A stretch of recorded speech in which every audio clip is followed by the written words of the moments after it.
dans votre nouvelle émission hebdomadaire, la Semaine africaine. Chaque semaine, ensemble, nous allons revenir sur les événements phares qui ont eu lieu sur le continent africain. Et pour la première partie de l'émission, nous vous proposons de revenir sur 3 grands événements. On commence en Tunisie où l'actualité a été marquée par le feuilleton judiciaire qui continue pour l'homme d'affaires Nabil Karoui, placé en détention provisoire avant le début de la campagne présidentielle, qualifié au second tour de l'élection avec 15,6% contre 18,8%.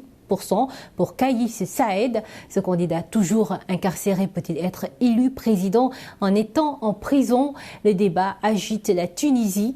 Plus de détails dans le récit de notre correspondant à Tunis, Najwa Béchin. Encore une fois, la Tunisie connue par ses exceptions démocratiques, elle se trouve en ce moment face à un dilemme d'un candidat à la présidentielle arrêté. Nabil Karoui, le deuxième lauréat à la présidentielle de dimanche dernier, est en détention préventive depuis le 25 août dans une affaire de blanchiment d'argent. La loi électorale ne l'empêche pas de se porter candidat tant qu'il n'est pas jugé.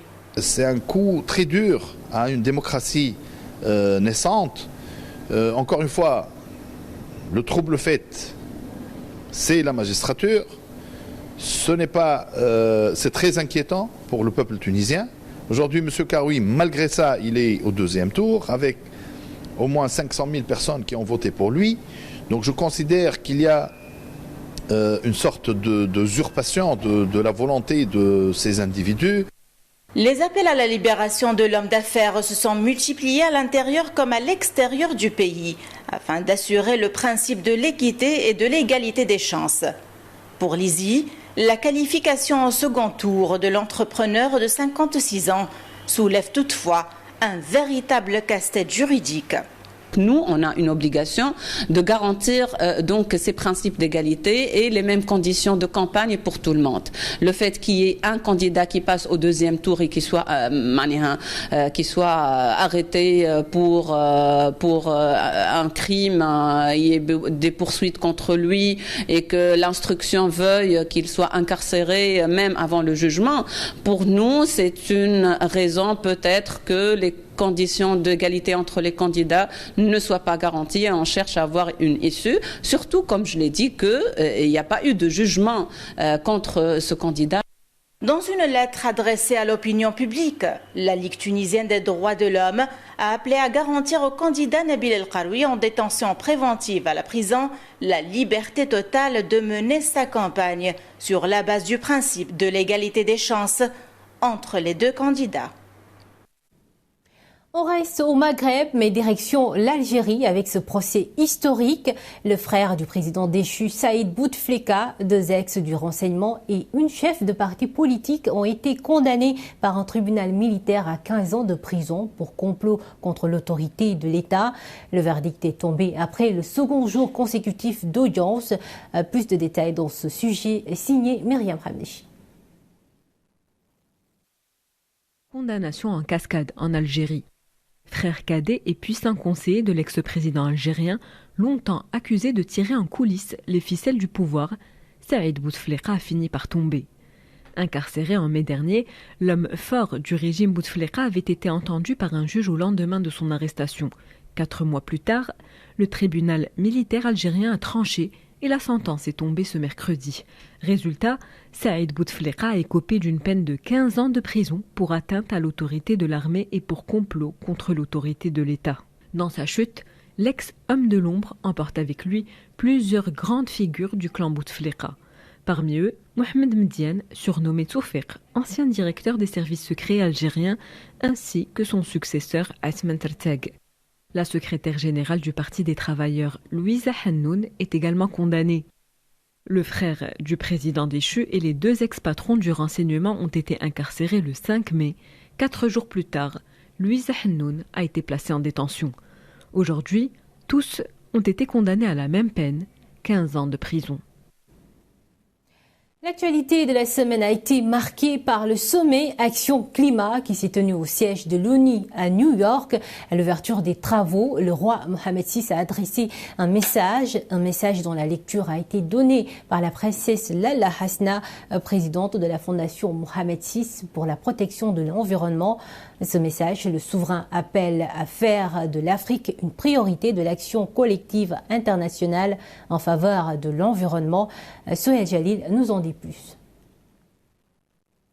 L'Afrique doit être une priorité de l'action collective internationale en faveur de l'environnement. Tel est le message adressé par le roi Mohammed VI et relayé par la princesse Lalla Hasna au sommet Action Climat de New York, rappelant les efforts consentis par le royaume pour la préservation de l'environnement. Le souverain a cité le premier sommet africain de l'action organisé à la ville Ocre, un sommet d'une dynamique sans précédent relevé par l'opérationnalisation de 2 commissions climat africaines, celle du bassin du Congo et de la région du Sahel. L'Afrique qui endure injustement l'impact du changement climatique doit être une priorité de notre action collective. Ainsi, le premier sommet africain de l'action organisé à Marrakech a enclenché une dynamique sans précédent par l'opérationnalisation de 2 commissions climat africaines du bassin du Congo et de la région du Sahel. Le roi Mohammed VI a appelé la pléiade de chefs d'État et de gouvernement du sommet Action Climat 2019 à établir une solidarité internationale effective.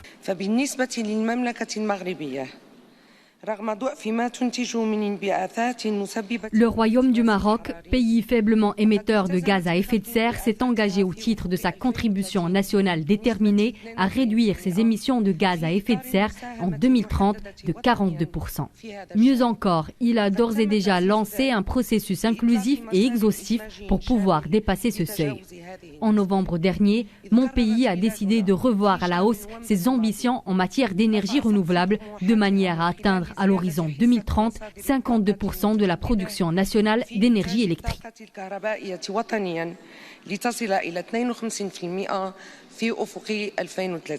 Et dans ce cadre, le souverain a lancé un appel pour un soutien appuyé et effectif au premier sommet pour la jeunesse climat, un sommet qui incite à l'optimisme. Environnement toujours, mais cette fois-ci au Sénégal. À l'instar d'autres pays à travers le monde, Dakar a célébré le Clean Up Day, la journée mondiale du nettoyage. Dans plusieurs endroits de la capitale sénégalaise, des mobilisations ont eu lieu pour rendre propres ces différents sites. Nos reporters se sont rendus au marché Castor de Dakar. C'est un reportage de Daouda Sow et Bachir Bodian. Au marché Castor de Dakar, l'on s'active entre balayage, ratissage et ramassage, une initiative appréciée par les commerçants du marché.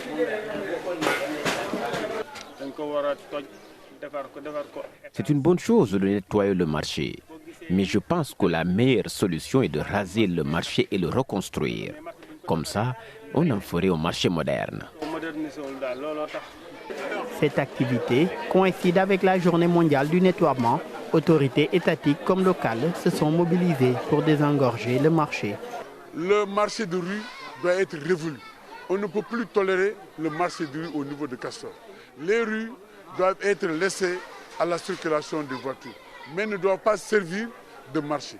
Et c'est pourquoi nous avons pris un arrêté pour interdire tout ce qui est étalage et vente de produits. Le marché de Castor cohabite d'ailleurs avec les ménages, ce qui n'est pas sans conséquence pour les riverains. Ces derniers applaudissent. Nous, les riverains, nous sommes les premiers impactés dans cette affaire-là. Donc quand nous voyons les autorités avec un rapport avec le maire, attaquer à bras le corps le produit du marché, surtout le problème des trottoirs et des chaussées. Là, on fait qu'applaudir de main. Nous sommes preneurs dans cette affaire-là. La journée mondiale du nettoiement a été lancée en septembre 2018 dans 150 pays à travers le monde. À Dakar, à côté des activités d'investissement humain, l'ont mise aussi sur la sensibilisation pour amener les populations à adopter des comportements écologiques. La veille, l'actualité sénégalaise a été marquée par une autre manifestation en faveur de l'environnement. Le consortium Green Team Sénégal et la fondation Enrich Bol Sénégal ont organisé un Green Friday dans la ville de Rufisque, située sur le littoral. Le Green Friday est une grande action de mobilisation qui prône une consommation responsable et raisonnée. Plus de détails avec les reportages de Daouda Sow et Sanoussi Sané. Tchawlen, un quartier de pêcheurs situé dans la commune de Rufisque. Le site est fortement frappé par l'érosion côtière, malgré l'existence d'une digue de protection. Ce qui explique le choix de la fabrique environnementale et citoyenne rufisquoise Terangalap d'y organiser Sendeki Climat dans le cadre de la semaine des grèves mondiales pour le climat. La question de l'urgence climatique a un impact sur tous les pans de notre vie. Et on se bat aujourd'hui pour inscrire dans l'agenda communicationnel de toutes les entités de ce pays la question du climat. Et la jeunesse est un partenaire stratégique privilégié pour porter ce plaidoyer. Les élèves de Rufisque sont de la partie, collégiens et lycéens, tous unis pour une même cause, la lutte contre les changements climatiques. Déjà éviter de jeter les sachets plastiques. Au lieu de les jeter, on peut les recycler pour en faire d'autres choses. Comme par exemple, avec les sachets plastiques, on peut construire des bancs, des quais dans les lieux publics pour s'asseoir, pour s'amuser et tout. L'initiative est soutenue par la fondation Enrich Bol, évoluant dans le domaine de l'environnement. Nous avons répondu présent à l'appel de Terangalap, de JVE, de Sénégal Propre, de Samavelo, de Rapen, entre autres, qui ont accepté pour cette fois de se mobiliser ensemble pour avoir plus d'impact et justement mobiliser ces écoliers de Tchawlen pour montrer qu'effectivement il y a des choses qui se passent en Afrique et au Sénégal. Aujourd'hui, face à l'urgence climatique marquée par la pollution de l'environnement, les sachets plastiques, l'avancée de la mer entre autres, les élèves veulent jouer leur partition. Pour ce faire, ils comptent miser sur la sensibilisation. En sensibilisant les autres jeunes, comme par exemple dans mon quartier, dans les autres quartiers, en parlant aux autres jeunes pour qu'ils sensibilisent aussi les autres quartiers. Comme ça, ensemble, on va lutter contre ces problèmes. Cette mobilisation des élèves pour le climat par le biais d'organisations de la société civile et de groupements d'activistes se veut lutter pour la justice environnementale et climatique au Sénégal. Nous passions maintenant à la deuxième partie de cette émission. Nous allons vous proposer un extrait des meilleurs moments de vos émissions de débat de la semaine, en lien bien sûr avec l'actualité du continent africain. L'actualité au Sénégal a été marquée par un drame en mer. Une pirogue qui transportait des touristes a fait naufrage et entraîné la mort de 4 personnes. Aminata Thiam s'est intéressée à la sécurité en mer. Elle a voulu savoir où en était le pirogue de renouvellement de parc piroguier et a reçu sur ce plateau Monsieur Sambandiaï, directeur de la Société des infrastructures de réparation navale de Dakar. Il est interrogé sur le projet de remplacement des pirogues en bois par des pirogues en fibre de verre. Regardez. J'ai évoqué tout à l'heure la qualité de ces pirogues en termes de solidité, en ce sens que c'est un bloc uniforme, homogène, qui ne dispose pas de joints. Donc en cas de choc, il est très peu probable que ces unités navales-là se désintègrent. Ça, je pense que c'est un aspect qui rassure. C'est des pirogues aussi insubmersibles, donc qui flottent dans toutes les situations.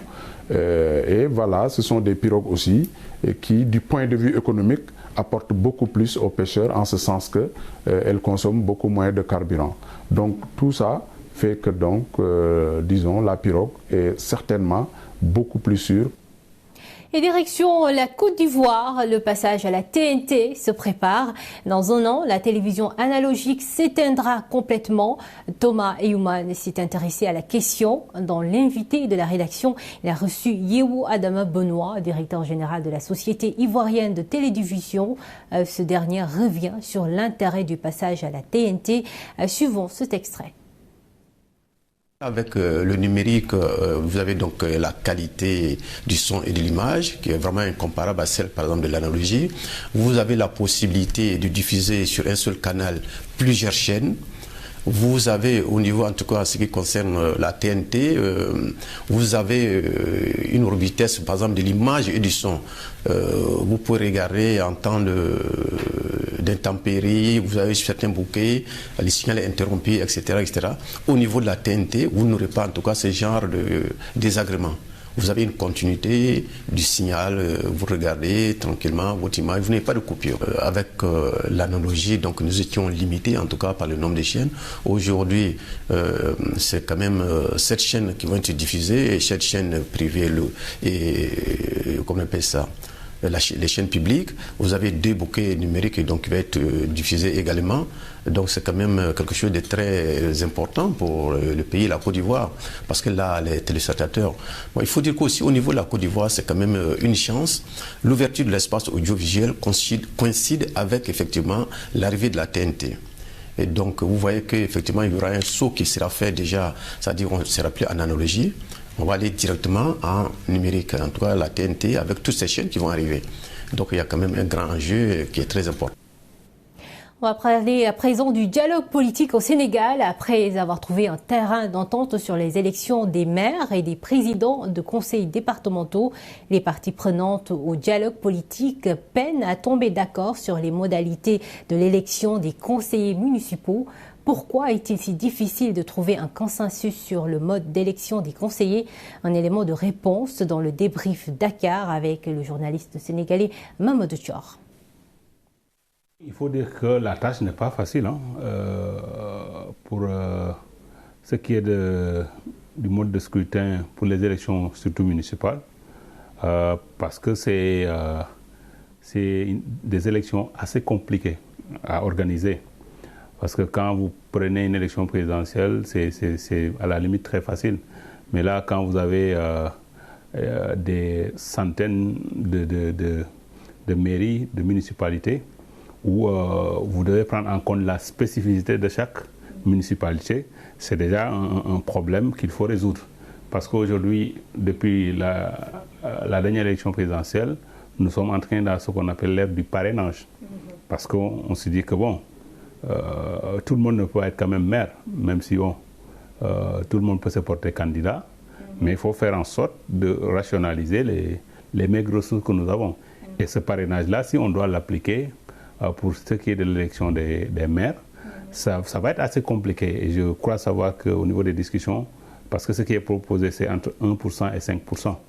Mais quand vous prenez les grandes mairies comparées à ce qu'on appelle entre guillemets, les petites mairies, ce n'est pas une façon de leur jeter la pierre.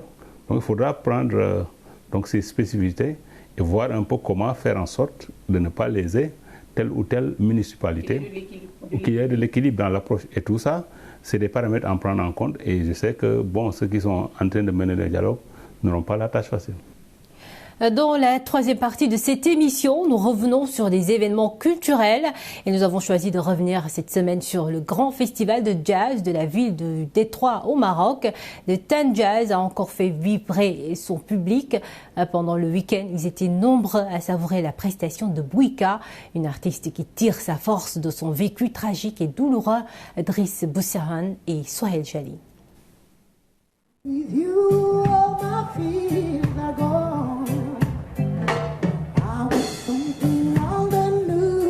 Bouika, une interprète sans limite, ahurissante, ardente, libre, à la merci des émotions qui tourbillonnent dans sa musique. Entre soul, jazz et rythmique africaine, la brûlante chanteuse d'origine afro-espagnole réinvente de son timbre chaud le flamenco, un mélange détonnant qui convient parfaitement à l'esprit de l'artiste.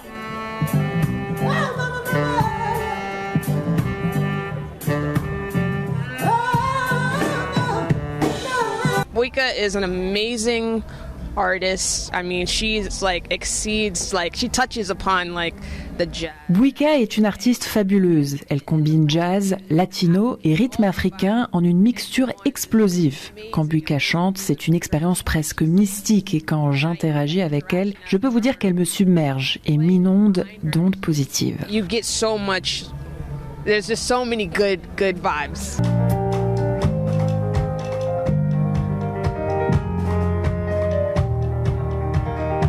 La diva s'est d'abord fait connaître en chantant du flamenco puro, sa voix atypique mêlant inflexion rock des divas du jazz, accent des chants africains et mélisme des plus grandes cantaoras de flamenco. Tout cela fait d'elle l'une des chanteuses les plus atypiques, une présence tonique et électrifiante pour une meilleure gloire de la 20e édition Tan Jazz.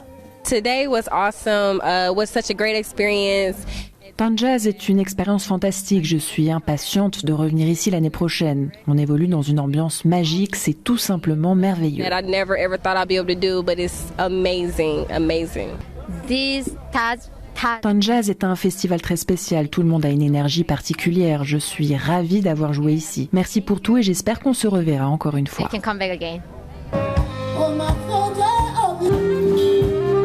La voix est rauque et exprime une profonde sagesse. Elle sait aussi se faire tendre, sensible, voire naïve. Avec ses ascendances guinéennes et ses affinités vocales avec le blues, la soul ou le jazz, Bouika a su donner une nouvelle touche au flamenco tout en gardant ses racines et ses traditions. Et pour tout dire, personne ne ressemble à Bouika et Bouika ne ressemble à personne.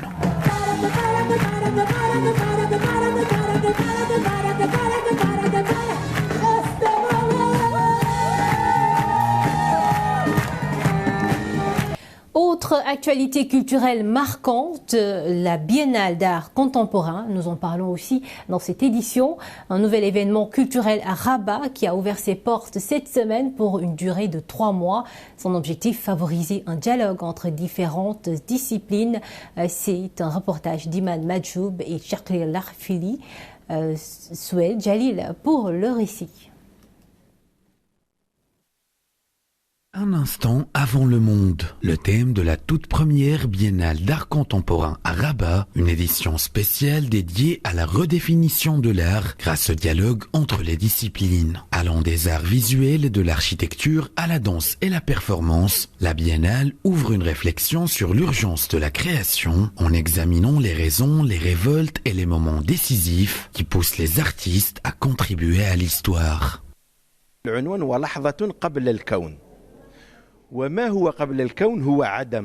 Le thème de cette édition est un instant avant le monde. Tout ce qui précède cet instant est néant. C'est un moment auquel se soumet l'imaginaire créateur de tout artiste, une étape cruciale lui permettant d'accéder à l'inspiration.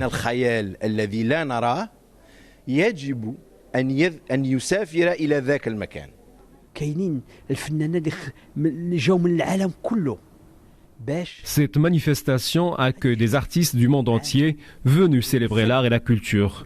Le monde est en détresse et on n'a que la culture pour le sauver.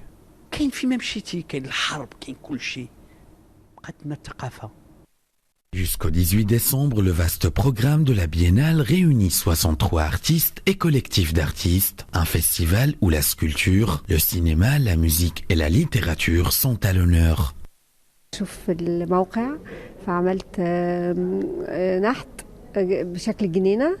Après avoir visité ce site, j'ai réalisé une sculpture du fort de Rothenburg que vous pouvez admirer dans les galeries de Biennale. J'expose également une peinture et un dessin que j'ai réalisé en 2001.